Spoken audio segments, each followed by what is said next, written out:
Look for other ways to attain your goals than by methods that hurt you, or change the focus. Like this is when, when we're not, yesterday we talked about failure. If that's too difficult and you can't get there, well, go somewhere else. Do something different. Do something that you can do. Doing things that you like doing and you can do, I tell you, is so healing. If you have low self-esteem or if you're depressed or whatever, that will be your first thing to do. Do things that you like doing and you can do. When I stopped drinking, I had lots of problems. So I couldn't sleep. I was full of panic and fear. I started knitting socks. All my friends got socks. I'm not a very good knitter, by the way, so they were not so great. But still, they appreciated it. I got better with doing it also. So I had whole nights I was sitting socks and talking to myself. Again, I had two personalities. I had one intelligent one, one a bit more stupid one, and they were discussing while I was knitting. And also, but I had a therapist also, because I knew otherwise I'm going to kill myself. So I knew I needed help. And it's thanks to the therapy, I think I came then to Buddhism. I'm very grateful to this therapist. He gave me enough strength and courage to be able then to practice. So like this. Anyway, look for other ways to attain your goals. So you need to know what you want. Yeah? And also your goals, check, is it worthwhile? Is that really that thing that will give me happiness? And then go and stay with somebody who has what you want, and then check how happy they are. And then maybe you see, oh, maybe it's not so much worthwhile, this whole thing.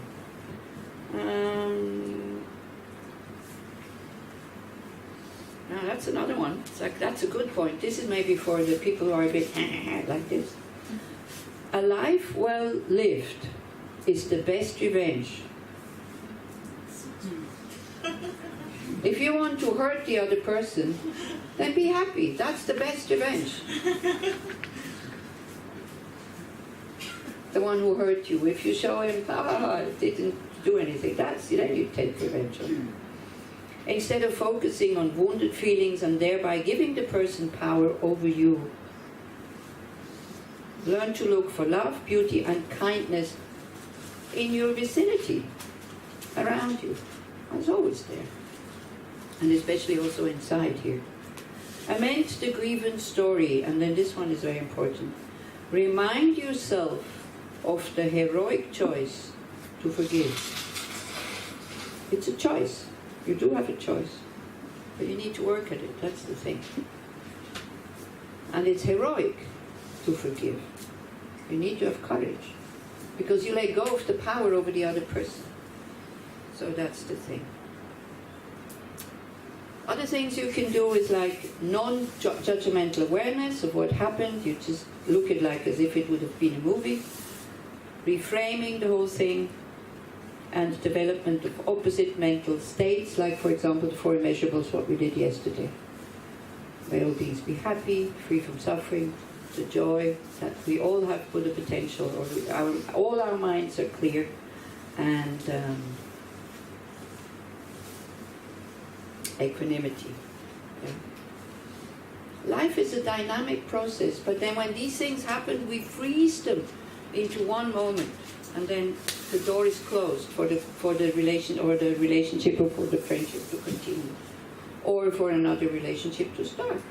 Also, yeah, we hang on to that other thing.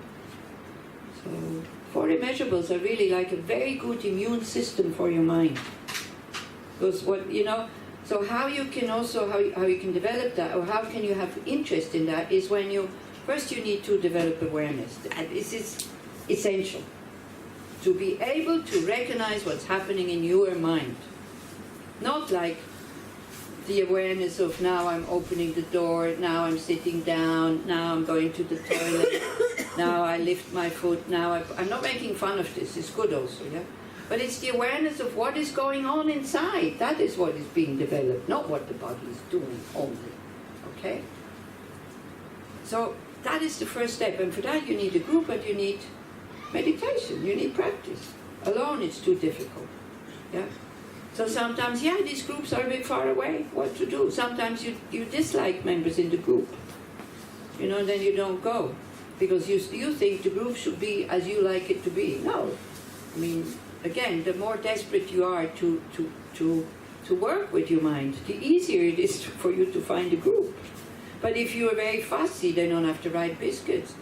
They don't give coffee. This other one is kind of, who's sitting next to me is making noise when she breathes, or I don't know what. Then it's very difficult to find a group where you feel at ease. People are usually very demanding how a group should be. Find yourself a group and then start to practice. And be committed to your practice. Go, even when you don't feel like going. You see, nobody would say, I'm not going to chemotherapy, I don't feel like it. You go. You don't give yourself the choice to go or not. But with your spiritual practice, we give ourselves too much choice. Yeah, no, I don't feel like it. I don't feel like sitting this morning. So nothing will transform. Then you can have all the Buddhist lists in your head. Nothing will change. Then if you would like to forgive and you cannot forgive, then there's a web page that says forgiveness page or something like that, forgiveness group or forgiveness, whatever. There is there's many, many quotes on there. So you choose the one that you feel inspiring. And now don't ask me to send you this. You go into the internet and you find it yourself, okay? I mean, it's like... I'm just kind of putting out a few of them. When you feel the hurt and all this, and you just tell yourself, I could see peace instead of this. Or like you're in a difficult situation, and you have this awareness, you find, and then you go, what would this situation be now if there would be no anger, no fear, no desire, no attachment, no jealousy, no arrogance? And then, why is this helping? Because you shift focus. You shift focus from the enemy who feeds the anger to how do I feel? You take away the fuel for your anger by going into your innate intelligence that all of us have. And you go, how would this situation be if there wouldn't be self-centeredness and anger? And very quickly you calm down. And then you react. Buddhism doesn't say you should not react. It's okay to react, but react with a balanced mind. Just that one, yeah. I could see peace instead of this. If you want peace, maybe you don't want peace. Seeing with better eyes, we can recognize that the offender is a valuable human being who struggles with the same needs, pressures and confusions that I struggle with. We will recognize that the incident really may not have been about us in the first place. Instead, it was about the wrongdoer's misguided attempt to meet his or her own needs. As we regard offenders from this point of view, regardless of whether they repent or regardless of what they have done or suffered, we will be in a position to forgive them. Only then. Because don't cook up some kind of artificial forgiveness. That's not going to hold. That's not going to work. Oh.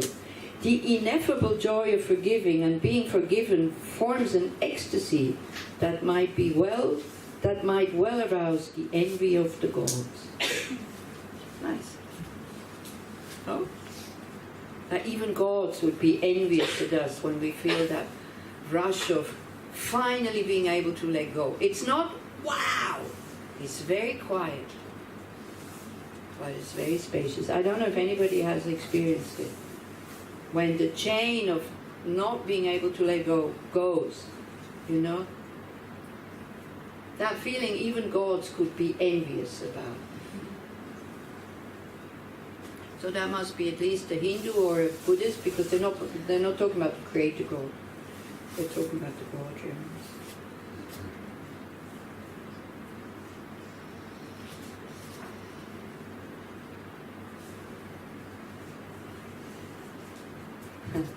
He who has not forgiven an enemy has never yet tasted one of the most sublime enjoyments of life. And I knew a young man like this. He's been abused by his father, beaten like cigarettes on the skin, and never, whatever he did, and he wanted his father to love him. And his father was suffering so much that he was not able to.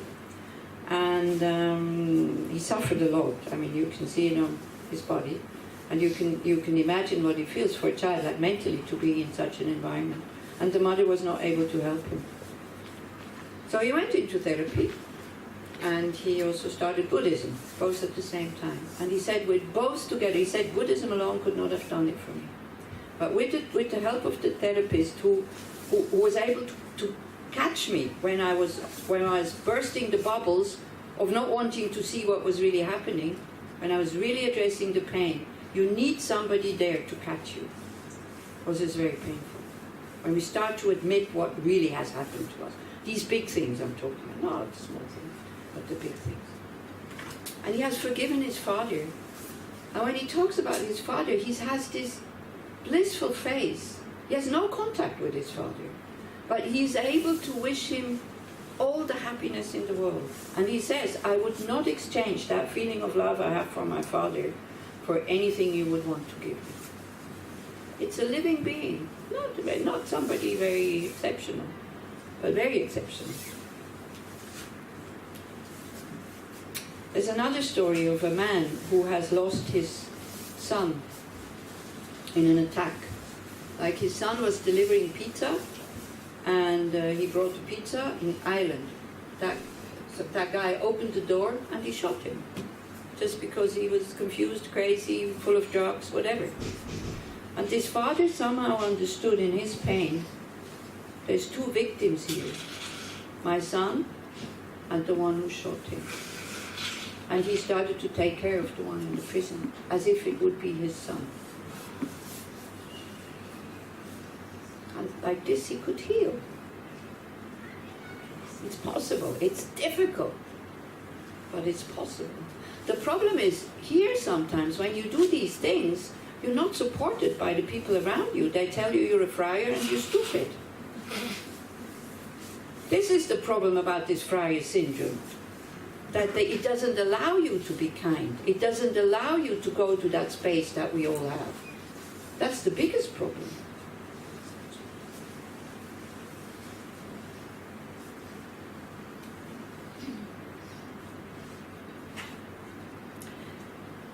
If we would read the secret history of our enemies, we would find in each person's life sorrow and suffering enough to disarm all our hostility.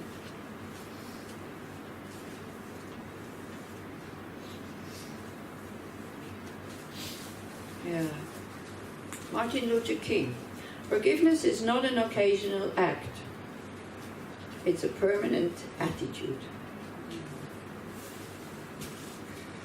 You see, again, the thing is, you are thinking now about these big things, and it's too big. We're talking about small ones. Forgiveness is the economy of the heart. Forgiveness saves the expense of anger, the cost of hatred, and the waste of spirits.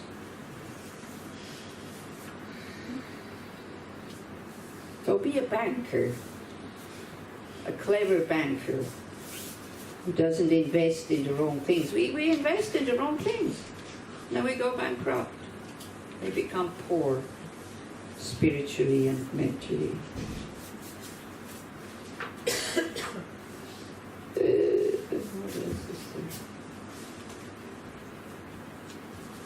This one, Tutu, yeah, the master of forgiving. It is one of the things about forgiveness you have to remember. It is not spiritual. It is part of real politics. In forgiving, people are not being asked to forget. On the contrary, it is important to remember so that we should not let such atrocities happen again. So he talks about, South Africa. Forgiveness does not mean condoning what has been done. It means taking what happened seriously drawing out the sting in the memory that threatens the entire existence.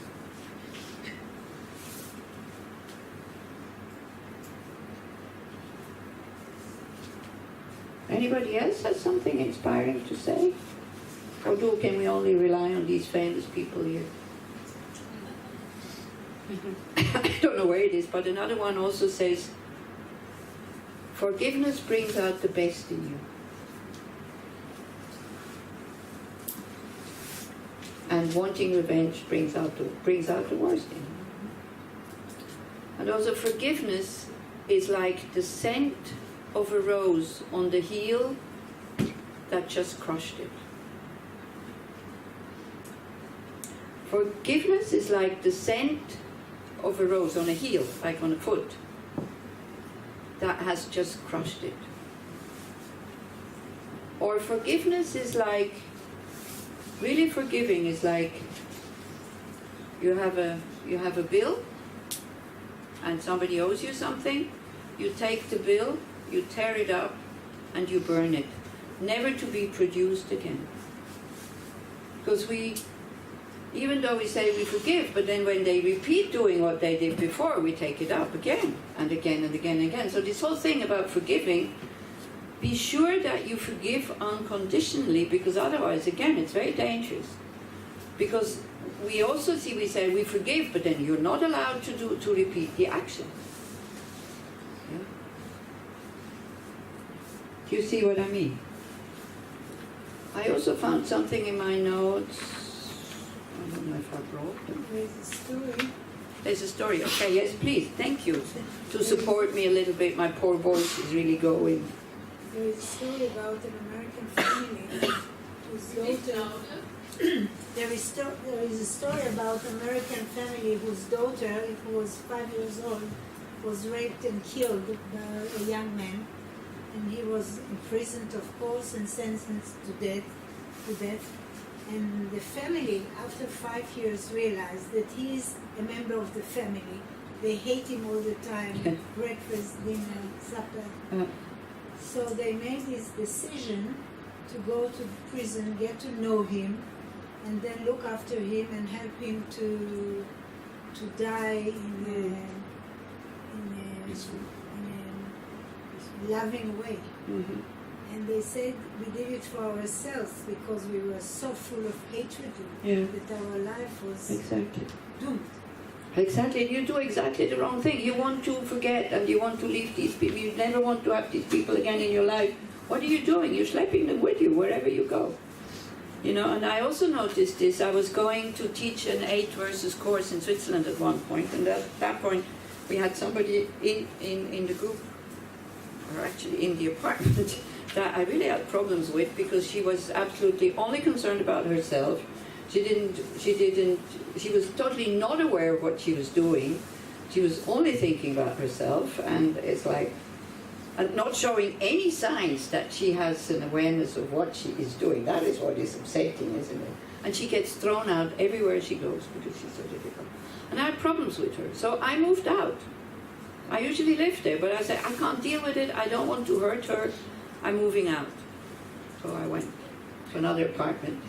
I didn't have to rent another one. Somebody gave me their space. And I needed to admit, okay, I'm a nun, I shouldn't be angry, I'm angry at her, I can't stand her. And then something opened here, yeah? That's the situation, okay, getting away from the situation. And then I was, the weekend I had to give an 8 verses course, 8 verses of mind transformation. And somebody came to get me with the car. I got in the car and I said, and I refused to take her with me. And she was sitting right there. The moment I said it, of course, mentally, not physically, but mentally.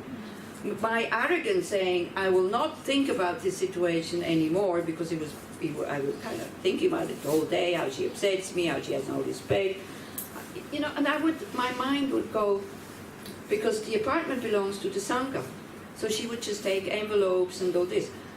Yeah, well, also Luna's got, it's an envelope. I would make like, wow, she's creating negative karma, wow, like this, but I was upset. And how I was able, so I worked at this from far away, like from not being too close to her. And one day she was there and she was going through certain things and says, oh, one of those is mine. And I knew that none of it was hers.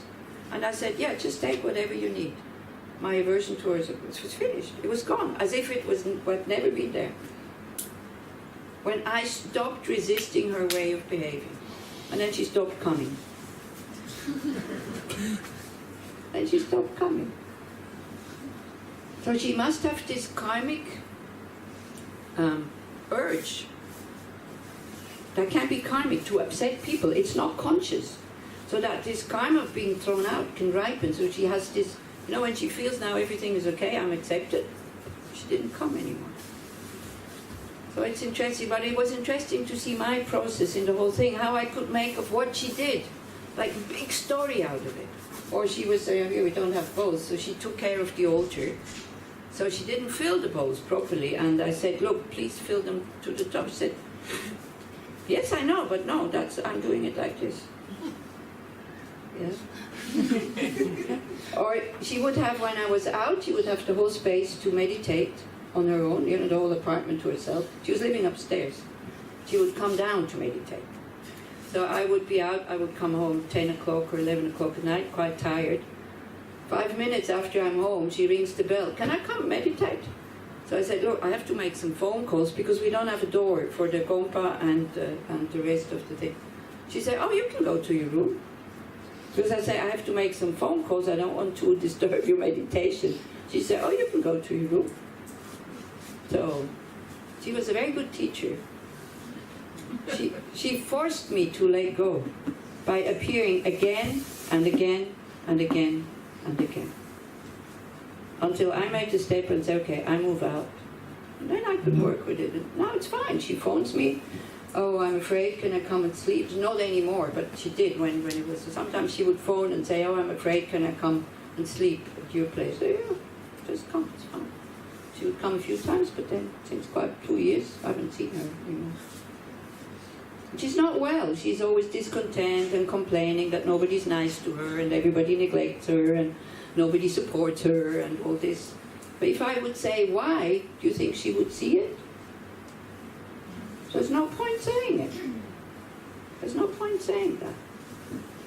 She wouldn't be able to see it. So if people dislike you or you think you don't find support, then it's your turn to look inside and see what's going on. In what way you behave, or there might be a reason why they reject you. But I found what I found again, so I wanted to read that to you because it might give you a better understanding of this I that does not exist, this I that is clinging, and this I that seems to be permanent. You see, the I that is heard today seems to be the same I that was heard a week ago, a month ago, 10 years ago, whatever. So, I is a useful concept in order to be able to communicate. I and other are neither one nor separate. They are a dynamic experience. In this experience, you cannot find a permanent substance that we could define as a separate, constant individuum and would serve as a real identification and clear split between the world out there and you. That's what this I is making. Okay? If you look inside of what you are, we have a body, we have sensations, we have a mind that has emotions, and none of it can serve as a basis to put to find a substance or something that is unchanging, independent in there. Everything is in constant change, and everything is totally dependent on other things. Okay? There's no base that we could really have an individual, independent, permanent, non-changing I or me. But this is how it feels. And we think it's true. We think that I is true, and that is the false I.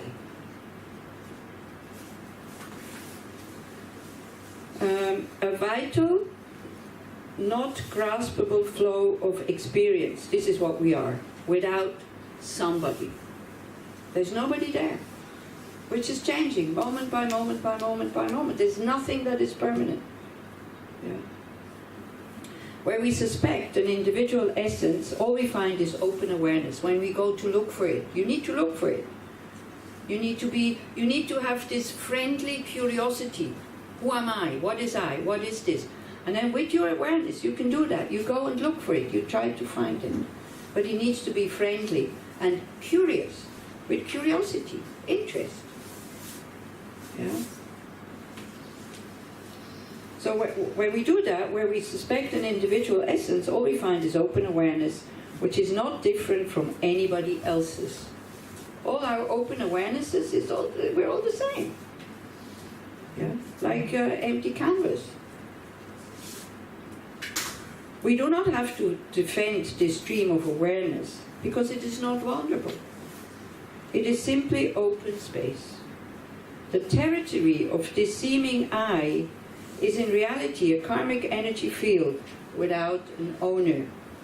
To identify with it is called lacking awareness. And this is where all our problems are coming from. When we identify with a me, I, this is me, we even point here. To understand that there is nothing to defend is wisdom. So my body, my family, my friends, my country, the clinging of this I has no limits. It grasps everything that it wants to identify with and pushes everything away that seems threatening and unpleasant. In order to get free, we have to give up all identifications. The whole emotional play becomes apparent with our identification, the clinging to the pleasant and the avoidance of the unpleasant. The question is always, what do I want? What do I want to get rid of? This is the double movement of the I, constantly, of the I grasping, to draw in and to push away, based on assumption that it really exists. That's the main activity, to grasp and to push away, and to grasp and to push away. And so in the next meditation that we will do the opposite. We will take what we don't want and we give away what we want.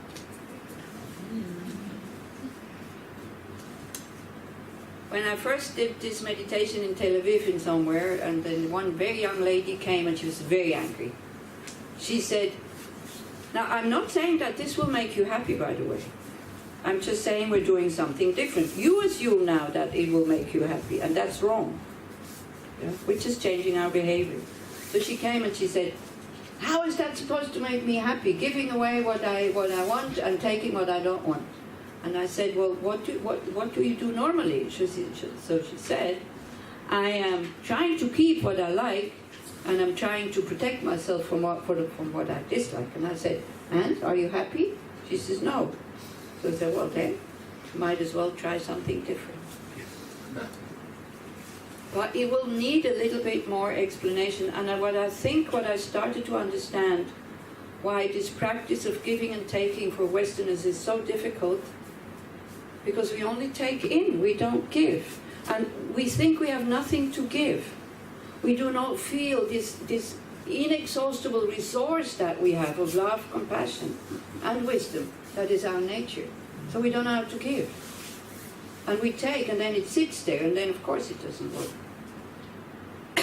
So we will try to first install some goodness in here. That is your resource. It can be God. Do you think God can come into your heart? Or is that heretic? It's in there. It's in there. Okay, so it's already in there. Do you feel it? Are you in contact with it? Most of the time, no. What a waste of time. Poor God, sitting there and sitting there and sitting there and waiting for you to finally notice that, actually everything is okay. God is here. Yeah. For the Buddhists, we can invite the Buddha. For the atheist, you invite your kindness that you haven't discovered yet, or you don't. And then we give out of this resource. I will explain again. And what you do actually when you take, maybe you take 20% only, like heavy stuff, and you give out 80% resource. So it doesn't become so difficult and so heavy. Yeah? So we'll just try it. You don't have to do it if you don't want to do it. I know it's pretty strange, you know. But it's